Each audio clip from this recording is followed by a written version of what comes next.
L'entreprise s'appelle Smoothie. Elle a été créée en mars 2018, donc ça fait un peu plus de 6 ans et demi aujourd'hui. On est le premier bar à smoothie dans le paysage bamakois.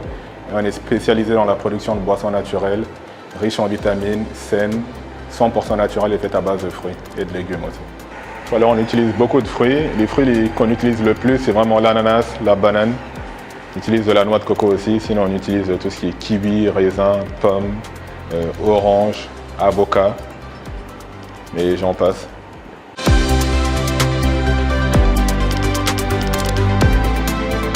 En fait, j'ai vécu en France pendant un petit moment et quand j'y étais, à un moment, ma sœur travaillait pour un food truck qui faisait des smoothies au marché tous les dimanches. Et j'ai vu qu'ils vendaient énormément et je me suis dit que la population bordelaise avait vraiment un amour fou pour ces boissons et que je pourrais reproduire la même chose à Bamako en mieux, en incorporant du gingembre, du bissap, des produits locaux. Donc c'est vraiment une vision que j'avais depuis très très longtemps, depuis que j'étais étudiant et que j'ai concrétisé quand je suis rentré.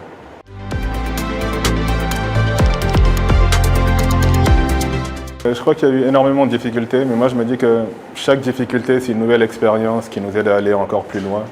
Les ressources humaines, je dirais, ce qui a vraiment un gap entre la vision qu'on a et la vision que les collaborateurs ont au début.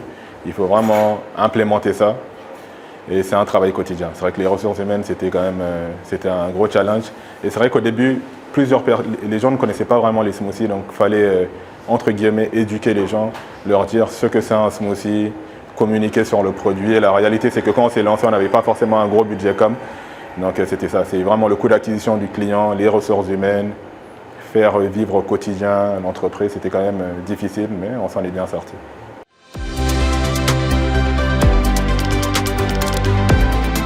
En tant qu'entrepreneur, je dirais c'est de pouvoir matérialiser quelque chose que j'ai visionné, c'est de pouvoir concrétiser une vision, c'est vraiment une très grande fierté.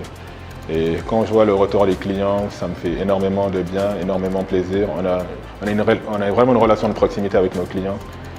Et j'ai des clients qui viennent depuis le début, depuis plus de 6 ans, donc ça crée une relation vraiment limite familiale. Donc ça fait que voilà, ça rend fier quand même d'entendre leur retour, de les voir soutenir à chaque fois, c'est beaucoup de fierté.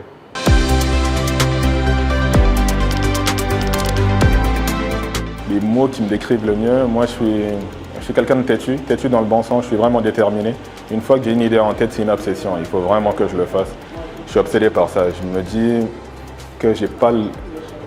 Pour moi, il n'y a pas vraiment d'échec, il y a juste, on va dire des périodes basses et je suis obligé de remonter derrière, donc je ne peux pas abandonner, c'est vraiment une obsession. Je pense que c'est peut-être ce qui me définit le mieux.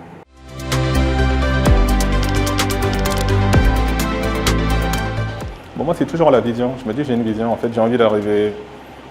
Il y a une vision que j'ai depuis le début, je suis en train d'y aller petit à petit. Par moments, je me dis que je suis peut-être en retard vis-à-vis de la vision que j'ai. Moi, je suis assez sévère envers moi-même aussi. Mais après, c'est vraiment le but, c'est le One Piece, le trésor à la fin. On se dit, voilà, c'est ce que je veux, donc je suis en train d'y aller petit à petit. Mais c'est vraiment cette vision-là que j'ai envie de concrétiser. Je pense que c'est ça le moteur.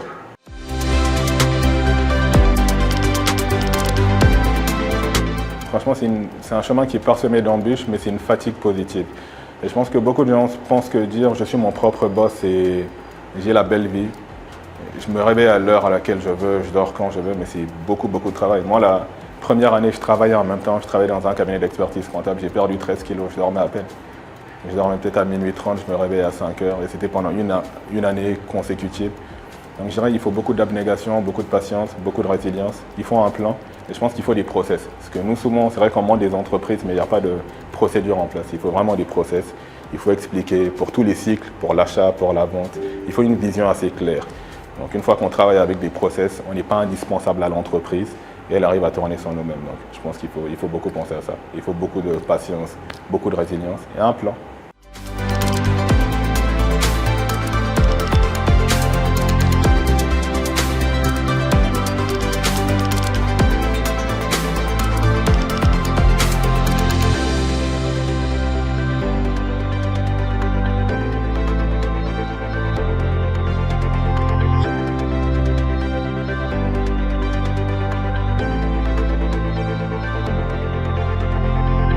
Orange est là.